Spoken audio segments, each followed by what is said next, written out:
अभी बहुत सारे लोग बोलते हैं कि शादी में कुंडली मिलाना क्यों ज़रूरी है। बीच में मुझे एक बहुत बड़ा व्हाट्सएप मेरे एक दोस्त ने भेजा था कि एक बहुत परेशान आत्मा था, व्यक्ति था।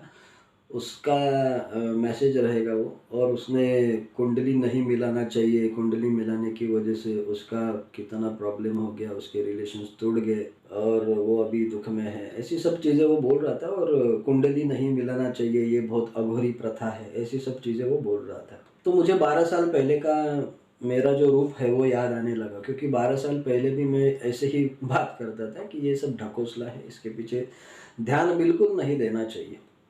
लेकिन कैसा है कि अपने पर्सनल अनुभव के आधार के ऊपर, जैसे हर एक मनुष्य के जीवन में बहुत सारे दुख होते हैं, तो मेरे जीवन में भी बहुत सारे दुख आए। उस दुख का सॉल्यूशन ढूँढते-ढूँढते फिर मैं एस्ट्रोलॉजी की तरफ बढ़ गया।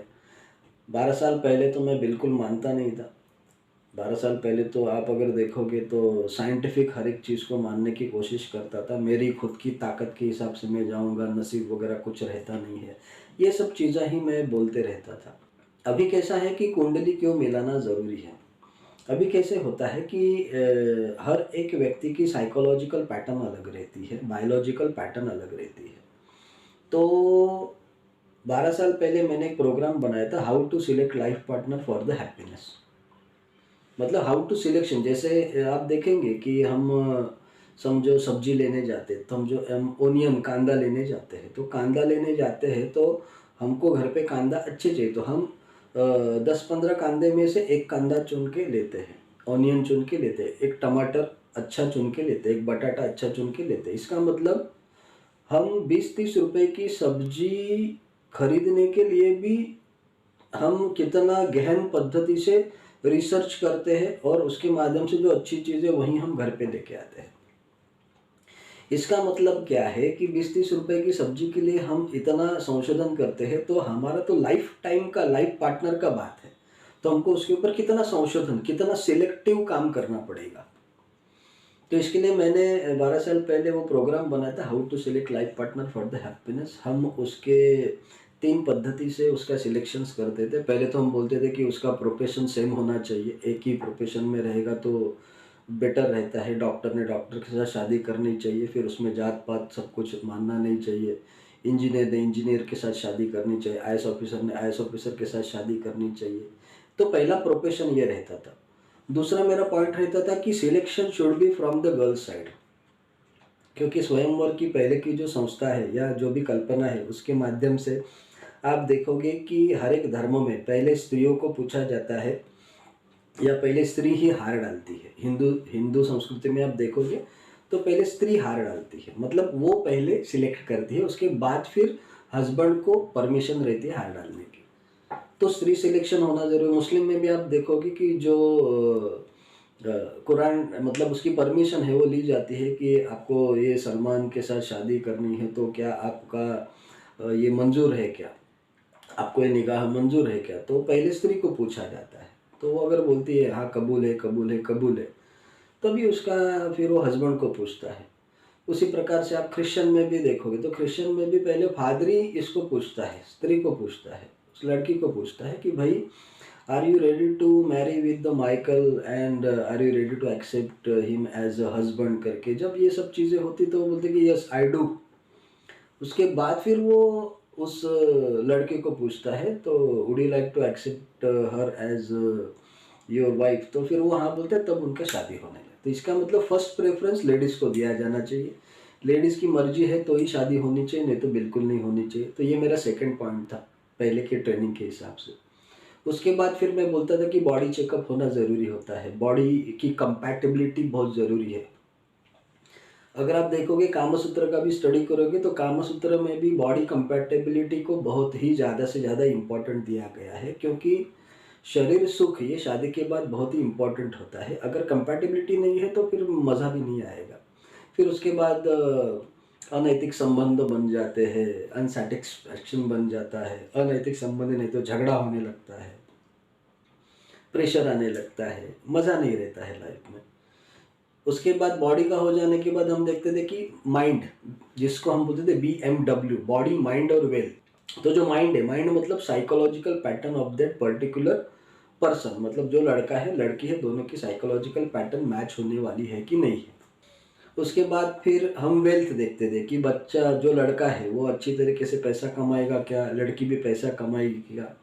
तो दोनों की फाइनेंशियल कंपेटेबिलिटी भी होनी ज़रूरी है। तो BMW बॉडी माइंड और वेल्थ के हिसाब से हम पहले ट्रेनिंग देते थे, लेकिन उसके लिए बहुत टाइम लगता था और बहुत पैसा लगता था। मतलब ये सब चीज़ें करने के लिए कम से कम आपको बोलूँ ना कि लड़का और लड़की के साथ हमको 10-10, 15-15 सीटिंग्स करने पड़ेंगे।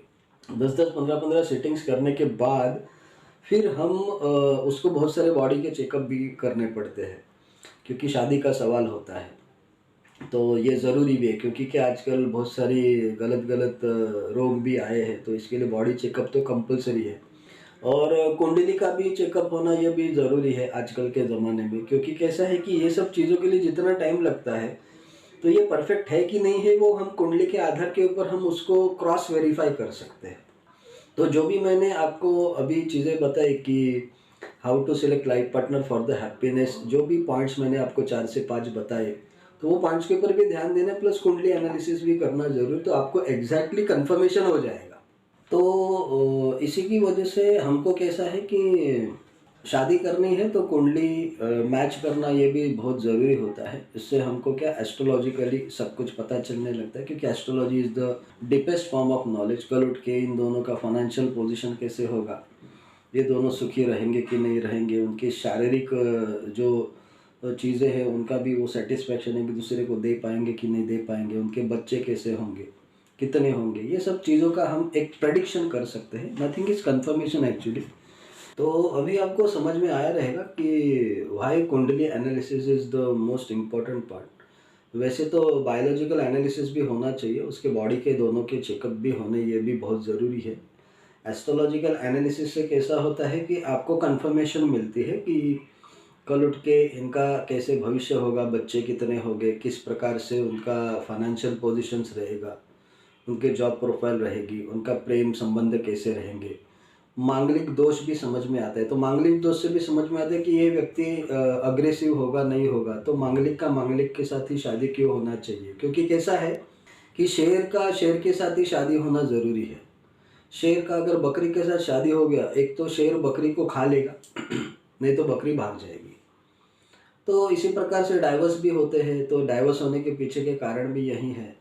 और आप देखोगे कि नॉर्मली 35 to 40% लोग नॉर्मली मांगलिक तो होते ही हैं। कोई सौम्य रहता है, कोई ज़्यादा मांगलिक रहता है, लेकिन ये सब चीज़ें पता होनी ज़रूरी है। तो भी कैसा है कि बहुत सारे लोग प्रेम विवाह में ज़्यादा से ज़्यादा मान्यता रखते हैं, लेकिन तो भी मैं उनको एक रिक्वेस्ट करूँगा कि आप भी कृपया करके एस्ट्रोलॉजिकल एनालिसिस करवाएं। अभी मैं ऐसा नहीं बोल रहा हूँ कि अगर वहाँ पे मंगल दोष है, मांगलिक है, तो आपने शादी नहीं करनी चाहिए।